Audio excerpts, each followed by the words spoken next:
beyond suffering. What causes suffering? Because we do not know the truth like that suffering. It was born, and how to end that suffering think of yourself that you should solve this suffering like that. The more suffering became even more. Therefore, he taught him to know the practices of suffering, meaning that this Dharma is in our hearts. To see that it is the truth, consider thoroughly. To be able to see his own witness. This one talks about external matters. It's like that. But the external issues also make it inside. Some people know, but the outside does not know the interior. For example, you say a word that you can see the body in the body. To know the body and still not enough to know the body in the body again.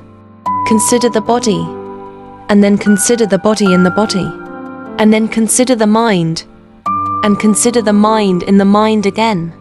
Like when suffering occurs. If you don't know what the practice of the end of suffering is not known, all of these things are something that makes us too shy or too much.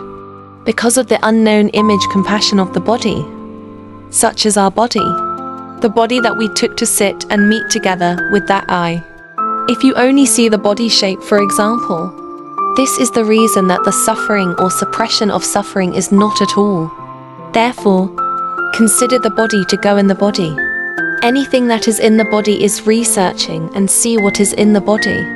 To see what this body is, that we see outside the body is not clear.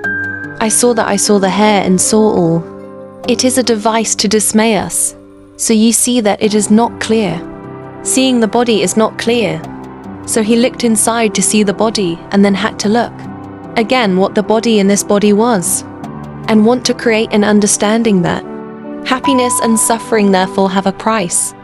Therefore, when happiness is suffering, so he let go. All of these things have the same price. Therefore, your mind is a sense.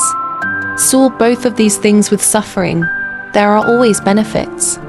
And these two things are uncertain for. Into the nature of Dharma that is impermanent and suffering, born and extinguished. All like this. When he saw this, right. The rights were born as a sense, often standing and walking and sleeping, or that mental thoughts will occur. You will know that this one is happy. This is always suffering. You do not seize. In other words, we must be conscious, meaning always having knowledge and memories. What are we thinking right now? What are we doing? What do we have? Now, we live like this, always conscious how we live. We realize what we are now, what we are thinking of being happy or suffering. Wisdom has happened. That was deep. Knowing it, it ran to the wisdom. Wisdom happened.